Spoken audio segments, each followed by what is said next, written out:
आदरणीय श्रोतागण, देखिए आज हम आपके समक्ष मधुमेह, जिसे आधुनिक भाषा में शुगर कहते हैं, तो उसके विषय में विशिष्ट जानकारी साझा करेंगे, क्योंकि बड़े व्यापक रूप से इस भयंकर कष्ट साध्य और लगभग असाध्य रूप धारण करती है। तो इस बीमारी से, इस व्याधि से पीड़ित है मनुष्य समाज। तो इसके विषय में विशिष्ट जानकारी आपसे साझा करेंगे। जो आयुर्वेद में प्रमेह रोग का उल्लेख है, तो उसी का एक भाग फिर मधुमेह है। और वहाँ प्रमेह का लक्षण दिया है कि जिस रोग में बार बार मूत्र त्याग हो तो उसे प्रमेह रोग कहते हैं। और कहा है कि सामान्य लक्षणम तेषाम प्रभुता विलमूत्रता, के जिसमें अधिक मात्रा में और अस्वच्छ यानी मलिन मूत्र का त्याग हो तो उस रोग को प्रमेह कहते हैं। और इसका कारण लिखा गया है कि जो ज़्यादा मिष्ठान का सेवन करता है या नवीन अन्न का अधिक सेवन करता है, अधिक दही का सेवन करता है, गुड़ के विकार जो होते हैं, शक्कर आदि और चीनी आदि, इनका अधिक सेवन करता है, और साथ ही जिसका आलस्य युक्त जीवन होता है, दिन में भी सोता रहता है, इसलिए जगह जगह उल्लेख है दीवा मास वापसी के दिन में मत सो। दिन में सोने का जगह जगह वो मनाही की गई है। कुछ अवस्थाओं में ग्रीष्म ऋतु आदि में वो थोड़ा बहुत सोने का विधान है, वरन दिन में सोने का मनाह किया गया है। तो जो इसके निदान के कारण है, यदि हम वो कारण जानेंगे और उन कारणों से दूर रहेंगे तो फिर हम इस रोग की उसमें चपेट में आने से बचेंगे और स्वस्थ रहेंगे। तो ये इसके सामान्य लक्षण जैसे बताया कि मलिन मूत्र आदि का त्याग। फिर प्रमेह को 20 वो इसके भेद होते हैं, और इसमें जो पहले दोष अधिक होता है वह कफ दोष होता है। कफ के कारण ही, कफ बढ़ने के कारण ही यह रोग होता है। तो जो 10 कफ के 10 प्रकार के कफज प्रमेह वहाँ लिखे गए हैं, और 6 प्रकार के पित्तज प्रमेह लिखे गए हैं, और 4 प्रकार के वातज प्रमेह लिखे गए हैं।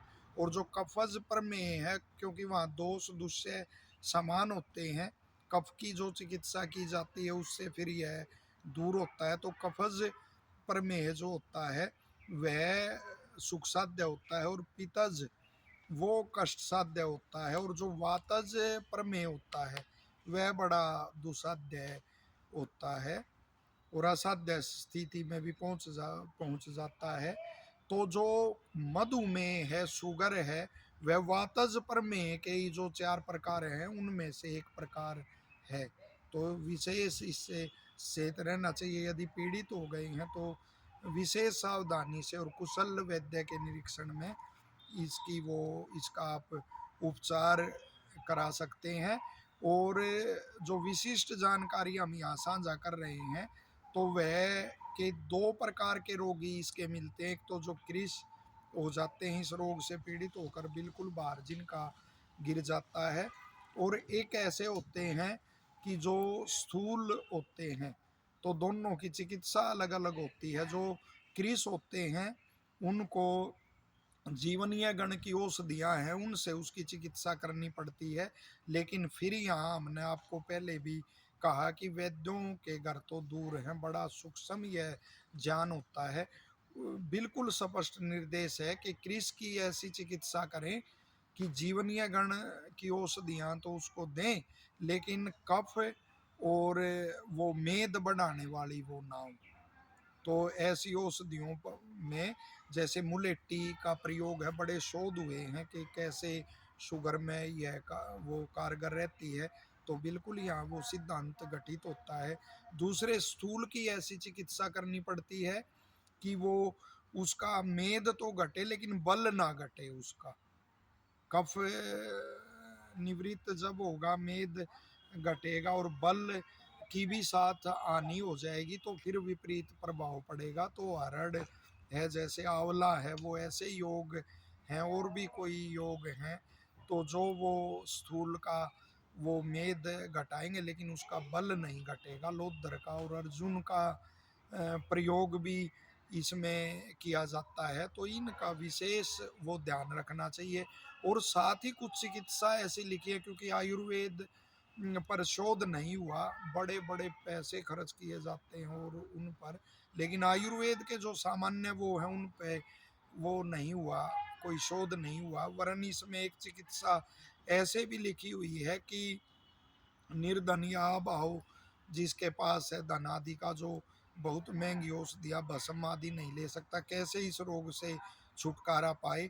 तो लिखा हुआ है कि जो बिना जूता पहने, यानी नग्न पैर 100 योजन की वो यात्रा करता है, तो वह इस रोग से मुक्त हो जाता है। बीच बीच में किसी ग्राम में निवास कर सकता है, किसी स्थान पर, और अनुकूल भोजन करे, और इस तरह से लगभग योजन में आप भी वो देख लेना, जांच करना, शायद 1200 किलोमीटर के आसपास होते हैं। कोई कहे इतना कैसे चलेंगे, तो वो तीरथ और कहाँ कहाँ घूमते हैं, उसमें भी चलते हैं, नग्न पैर भी चलते हैं। तो इस तरह से सावधानी पूर्वक इन जो विषय हैं इनकी अवश्य वो इन पर एक प्रयोग होना चाहिए। ऋषियों की कोई भी बात वो तथ्यों पर आधारित होती है, वो निरर्थक नहीं होती।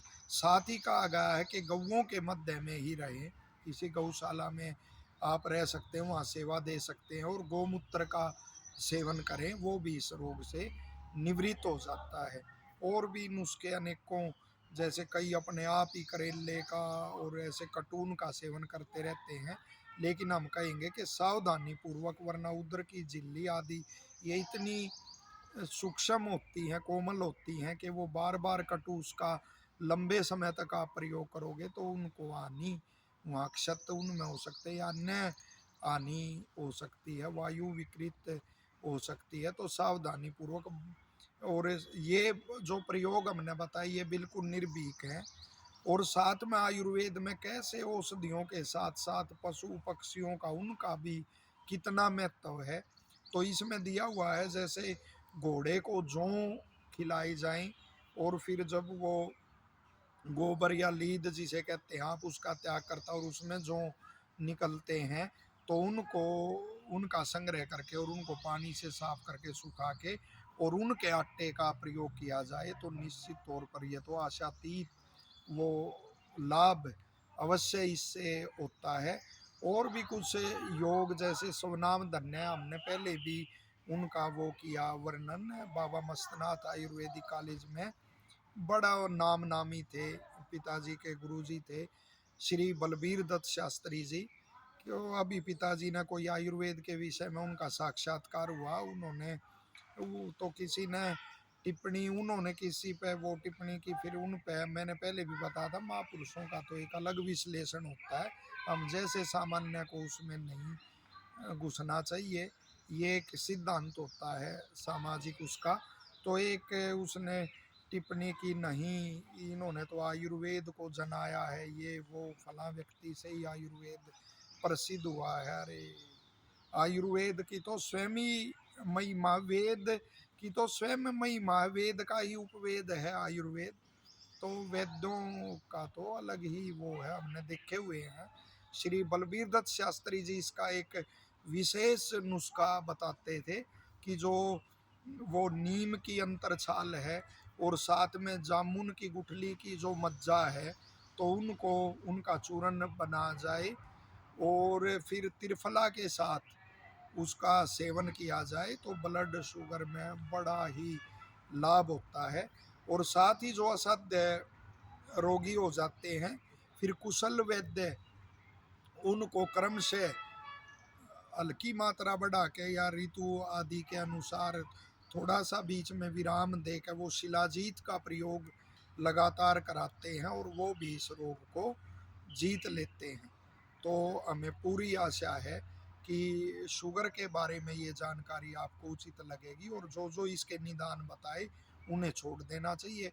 साथ ही जब भी आपको ऐसा लगे कि दांतों पे या गले में या जीवा पर मल हो गया है, या शरीर पे चिकनापन आ गया है या प्यास अधिक लग रही है, तो भी आपको सचेत हो जाना चाहिए कहीं ये मधुमेह के लक्षण तो नहीं है। और पूरी आशा है कि ये जानकारी आपको विशिष्ट लगेगी और लोकहित में आप इसे साझा करेंगे। धन्यवाद।